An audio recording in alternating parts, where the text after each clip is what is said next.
The first danger of an Ice Age night was not the cold. It was falling asleep, because once your eyes closed, your body had to keep winning a fight you could no longer control. The wind kept moving. The ground kept stealing heat. The fire kept shrinking. And if one small thing failed before sunrise, you might never wake up. So how did a human being survive a night like that? Not with one trick, not with one fire, not by being tougher than you. Your Ice Age ancestors survived because by the time darkness arrived, the night had already been engineered around them. Start with the body. Your body is warm because it is constantly burning energy. It is not a stone that stays hot after sunset. It is a small furnace made of skin, blood, muscle, fat, breath, and food. And cold attacks that furnace from every side. The air pulls heat from your skin. The wind rips away the thin, warm layer around your body. The frozen ground drinks heat faster than the air does. Wet clothing turns dangerous. Empty stomachs burn out. Stillness becomes a trap. That is the part people forget. In a truly cold night, you are not simply cold. You are being drained. Slowly, quietly, every minute. So the first rule was not find warmth. The first rule was stop losing it. That began before sunset. An Ice Age camp was not just a random place where tired people dropped their tools. It had to answer a brutal question. Where will the wind hit hardest after dark? A beautiful open plain could be deadly. A low hollow could collect colder air. A riverbank could bring water, but also dampness, fog, and freezing ground. A cave could help, but only if it was dry, not already occupied by animals, and not so deep that smoke became a problem. So your ancestors looked for edges. A rock wall, a cave mouth, a stand of trees, a slope that broke the wind, a place where a fire could breathe, but the people would not be exposed from every direction. This was not comfort. This was survival geometry. One side blocked, one side open, smoke escaping, wind slowed, fuel nearby, tools within reach, people close enough to hear one another in the dark. Then came shelter. Not always a cave. That image is too simple. Some people did sleep in rock shelters or cave entrances. Others built windbreaks. Others used hides, branches, bones, stones, or snow to create small protected spaces. In parts of Ice Age Europe, archaeologists have found huge arrangements of mammoth bones that were likely part of human structures. They were not cartoon houses. They were heavy, practical frames in a world where wood was not always easy to find. The goal was not to make a warm room. The goal was to make the night less able to touch you. A low wall could slow wind. A hide could trap a pocket of air. A roof could keep falling snow away from bedding. A small entrance could keep heat from escaping too fast. And inside that space, every object mattered. A hide on the ground was not decoration. It was a barrier. Grass, branches, moss, skins, and packed bedding could lift the body away from frozen earth, because the ground is the hidden enemy. You can sit beside a fire and still lose heat into the soil below you. You can feel warmth on your face while your back is slowly cooling. You can lie down tired, close your eyes, and let the earth pull warmth from your bones. So a sleeping place had layers. Not a bed like yours. A survival sandwich. Dry material below, hide above. Bodies close. Fire nearby, but not so close that sparks became another danger.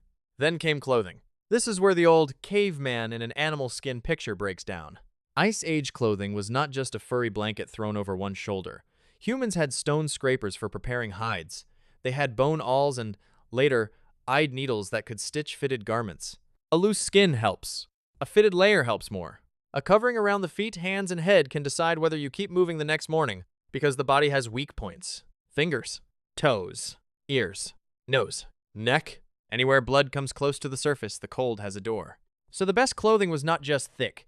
It was shaped, wrapped around the foot, tied at the wrist, closed at the neck, layered so warm air stayed trapped instead of being blown away. Fur, hide, sinew, bone needles, scrapers, fat, smoke, drying racks. These were not primitive details. They were technology. Quiet technology. The kind that does not look dramatic until you remove it. Take away stitched clothing, and a night becomes harder.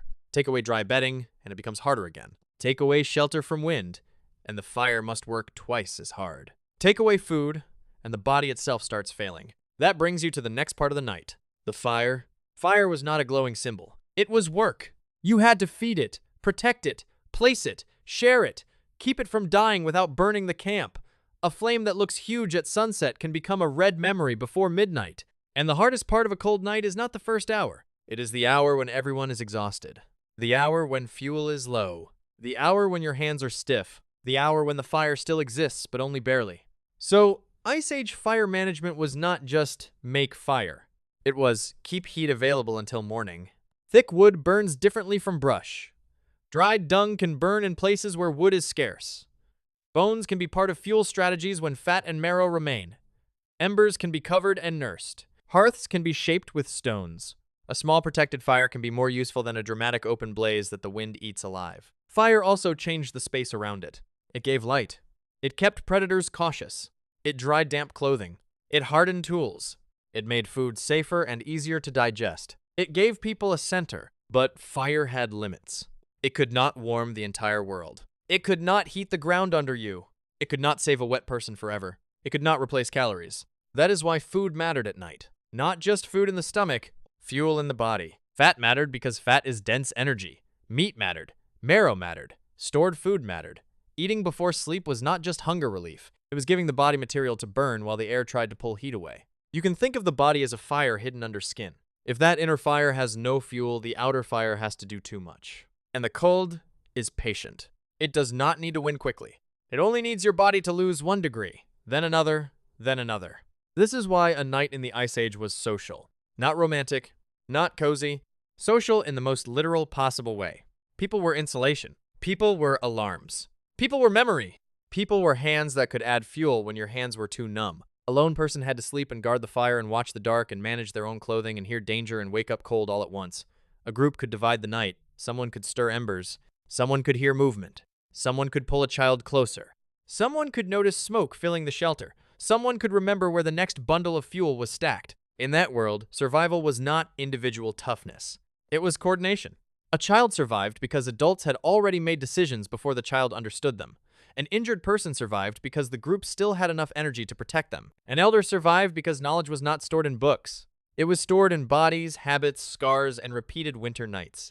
This is easy to miss because movies love the heroic hunter. The spear, the chase, the mammoth. But the quiet genius of Ice Age life was maintenance. Dry the hide. Patch the seam. Move the sleeper away from the draft.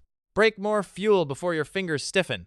Bank the embers. Keep the children off the ground. Do the small, boring thing before it becomes the fatal thing. That is the real shape of the night.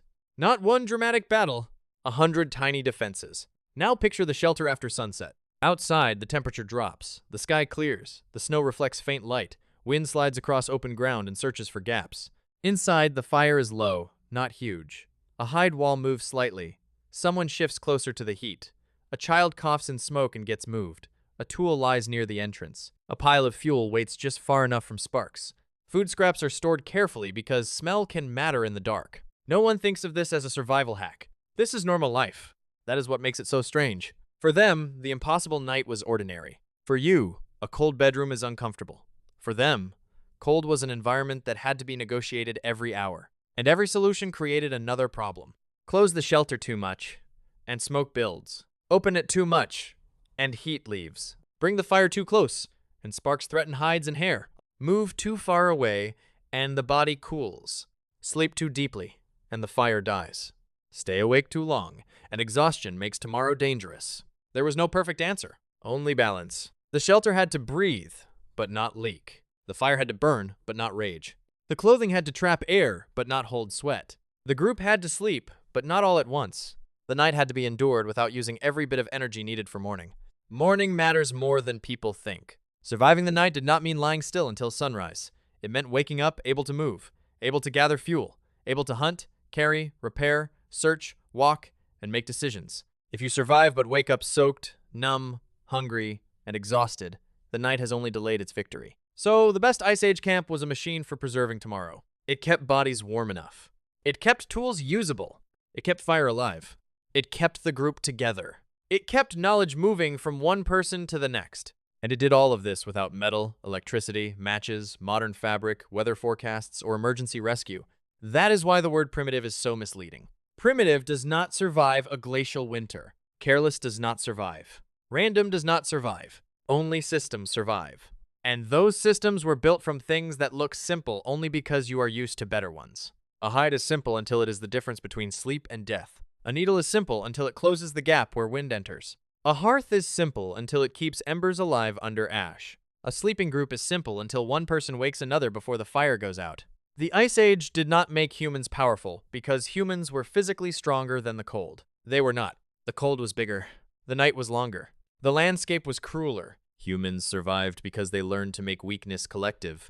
One body was fragile. Many bodies, sharing fire, clothing, memory, and timing, became much harder to kill. That is the twist.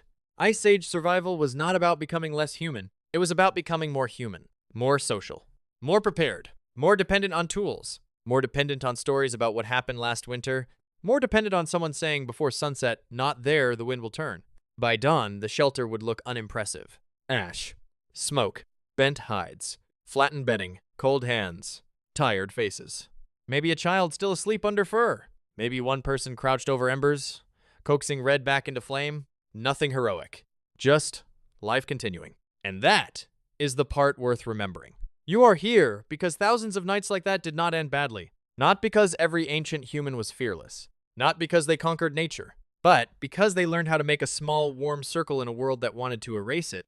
The first danger of an Ice Age night was falling asleep. The real trick was building a world where your body could wake up again.